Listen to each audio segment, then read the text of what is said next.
qu'on va retrouver dans son ouvrage. Et après avoir écrit de nombreux articles professionnels et avoir fondé une revue trimestrielle, dont je me souviens plus du titre, dont il a été rédacteur en chef, il publie en 2024 son premier roman, que j'ai lu, super. Son premier roman, donc c'est Au risque d'en finir.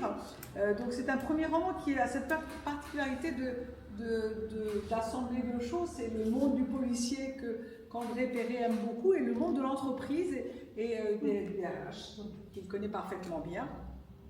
Donc ça c'est son premier roman.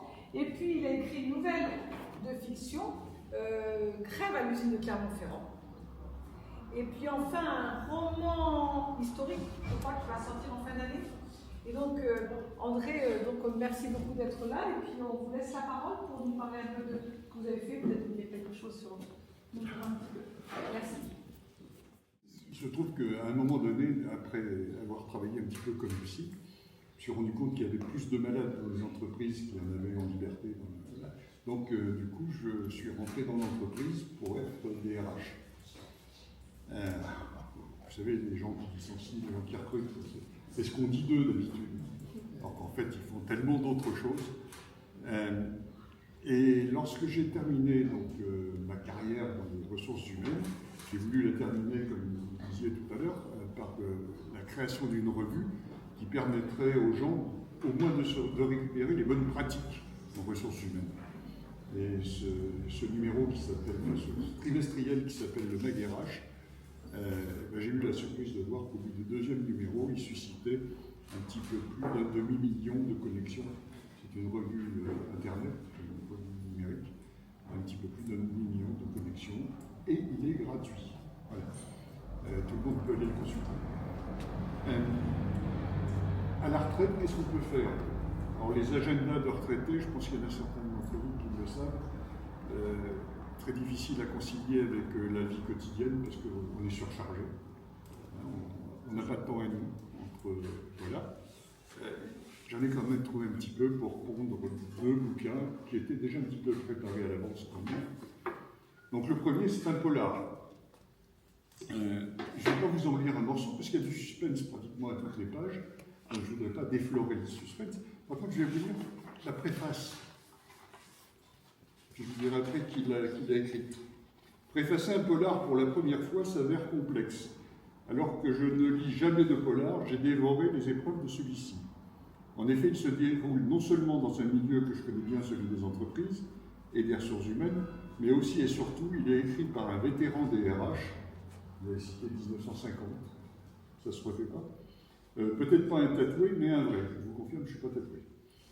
Un vétéran qui sait de quoi il parle parce qu'il a vécu la vie d'un pro RH et non par procuration, comme trop souvent dans ce type de littérature. Un pro avec lequel j'ai eu le plaisir et l'avantage de partager bien des combats, bien des épreuves, et autant d'engueulades mémorables que de franches rigolades. Et surtout un professionnel qui a choisi son camp à l'intérieur du métier des ressources humaines, le camp de celles et ceux qui se sont battus et se battent pour le respect et la qualité de vie des salariés, pour un dialogue social réel et non de façade, pour l'égalité entre les femmes et les hommes, pour la diversité et la citoyenneté au sein de l'entreprise.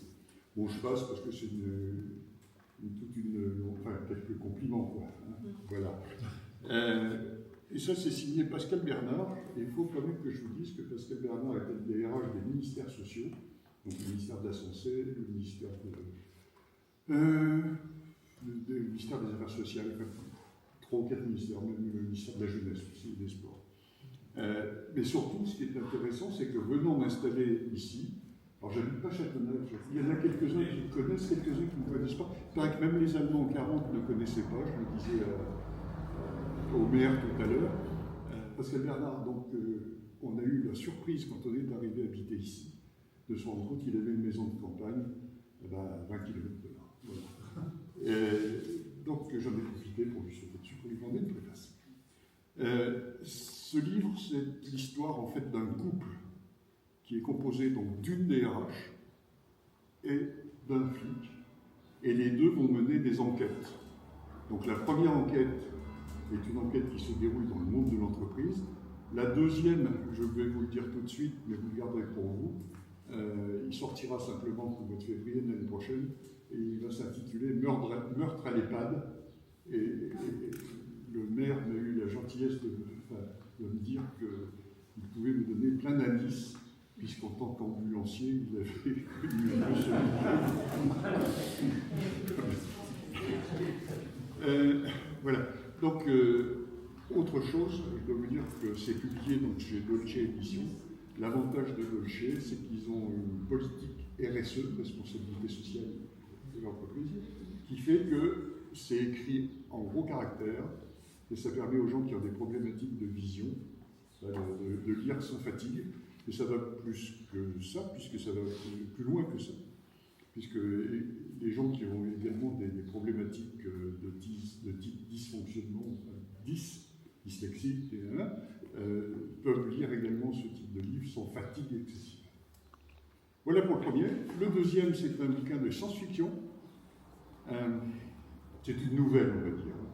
Il se lit très vite. Là, je vous demande un petit peu d'imagination, puisqu'en fait, il s'agit d'histoires qui peuvent se passer dans les années qui viennent, autour de Clermont-Ferrand, où les usines sont peuplées de robots et d'humanoïdes. Il y a plus grand monde qui y travaille. Hein, encore quand même quelques humains, mais très peu. Or, un jour, les robots se mettent en grève, parce qu'ils veulent avoir les mêmes droits que les humains. Qu'est-ce que fait le DRH dans ces cas-là? Mais qu'est-ce que font les syndicats? Est-ce qu'ils soutiennent le mouvement? Compliqué, ça. Surtout que parmi les droits que les robots demandent, ils demandent aussi des droits qui touchent leur vie. Le droit d'avoir des enfants, le droit de mourir dans la dignité. Voilà tout ce que demandent ces robots.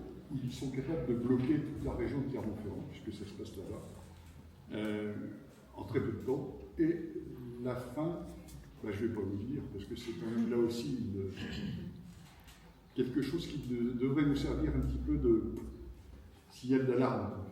C'est pas une tragédie, on se marre, c'est pas une tragédie, mais ça peut être un signal d'alerte.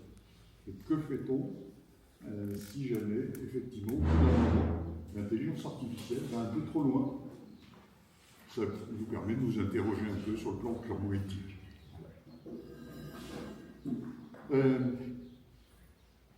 Je dois rajouter une chose, il y a une préface que je ne vais pas vous dire, mais qui est faite par Jérémy Lamry. Jérémy Lamry, c'est un des papes de l'intelligence artificielle.